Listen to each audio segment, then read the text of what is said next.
Okay, everybody, welcome back. Today we're going to do Klaus number 1 by Grant Morrison and Dan Mora from Boom Studios. Okay, enough with the jokes.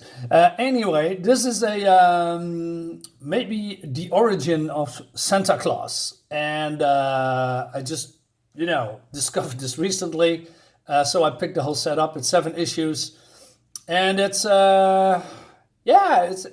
I'm gonna explain it on the way. Let's dive in. So we see here Klaus, who's gonna be Santa Claus later. He's basically more of a huntsman, if you will, and he has some pelts with him, and just look at this. This looks beautiful, and he's going to a town that he hasn't been there for a very, very, very long time, and to sell his wares. And again, look at this art. The art is freaking amazing. Really cool, but it's not all what it seems, because he remembered this town when he came there years ago, and there's now some kind of a different vibe. So he goes into a pub, or how do you call it, and he asks the guy behind the counter. He says, "Hey, where are all the men?" And I said, "The men are in the mines working." And he says, "What can I do for you, stranger?" And I said, I want to have a drink."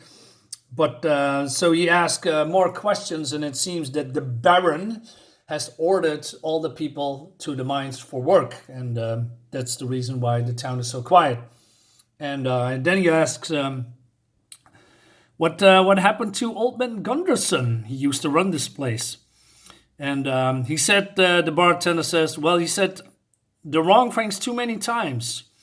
Best to say nothing." So he's got multiple warnings not to ask too many questions. And then the guards come in, who has assessed his wares, and then they decided to confiscate his pelts and other stuff. And then he gets threatened by the guards. And he says, the guard says, "Well, everything inside of the walls of Grimswick is the Baron's property." So there's some stuff going on here. And then later we see some kids playing on the streets, and they have some kind of a stone. And then the guard says, "Hey, what is that in your hands?" Is that some kind of a toy? And Klaus said, "Hey, what's the big deal? It's just a toy. Leave the kids alone." And then he's get warned again not to get involved, because it seems that all toys are property not only of the Baron, but also of the son. I believe it calls Jonas. So nobody else except for Jonas can play with toys. So and then the kids get hit, and Klaus gets worked up and angry, and he said, what are you doing now? It's enough." And then he gets his ass kicked, as you can see here, by the guards. Not only that, he's getting cast out in the snow, and then basically the guards want to kill him, if you will. So Klaus wants to free himself, so he hides, but he's getting discovered, gets an arrow in his chest, and there's people watching from the wall side as well. So, and before they can do anything, he whistles, and then out of nowhere, a very cool looking shot, a wolf comes, and it's basically his pet called Lily. And it seems that Lily has been, discarded by a pack of wolves, and Klaus discovered her, and he raised her, if you will. It's not explained here. I just looked it up real quick. And then they say, "Hey, we need to get out of here because we don't have any clothes and food, so we need to do something." So we switch then to the castle.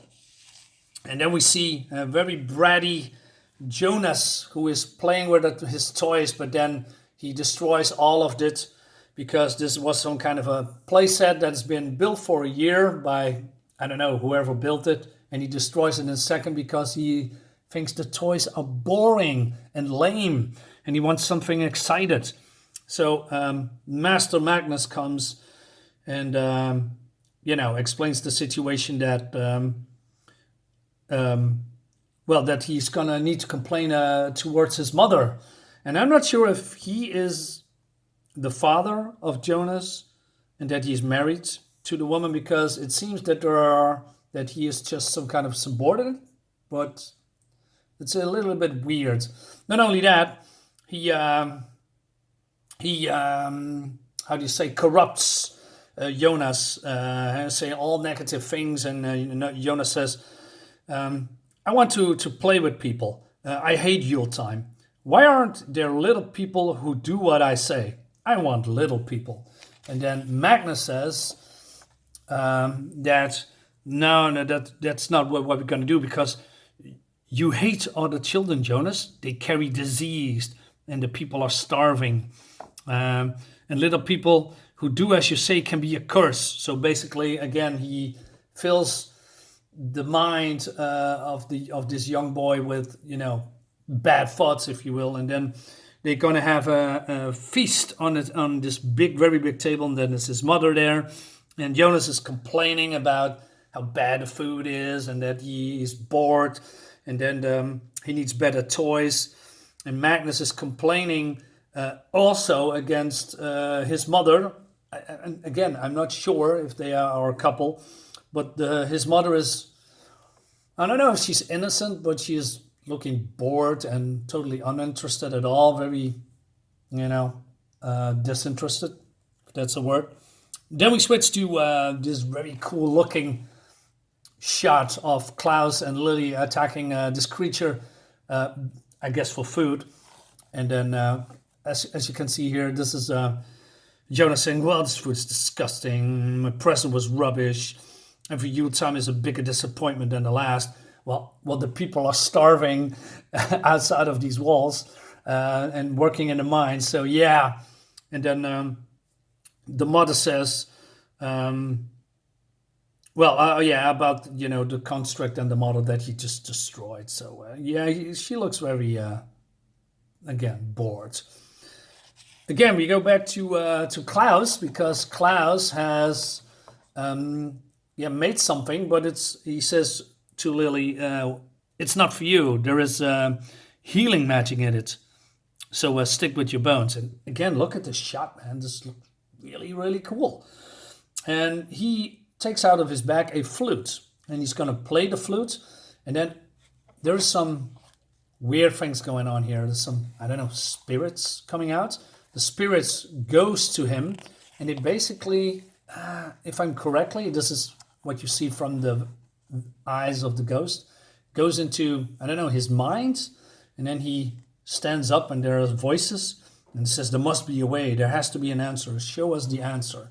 And then he goes into the woods, grabs his knife, and he's carving, and he's cutting, and then again, I'm showing a little bit too much, but it doesn't matter. Again, look at this beautiful art by Demora. Really cool. I'm very impressed. So I read this 2 times just to see all these small little details and the beautiful colors. And then I also love the facial expression of the wolf. And then it seems that he made these toys, but he doesn't remember anything. I'm not going to show you the last shot, but it's going to continue in the next issue. So basically he says, what has happened? What did I do last night? And what I'm going to do with it.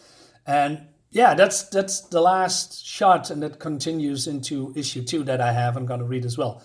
I'm very intrigued. This is very fun, because when we think of Santa Claus, we think of a big, fat guy, dressed in this red and white clothes and, maybe a red nose or something, or with a beard.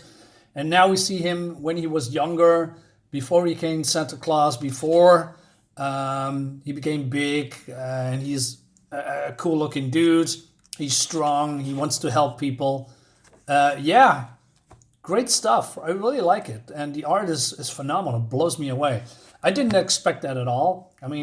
Just looking at this shot here, just amazing.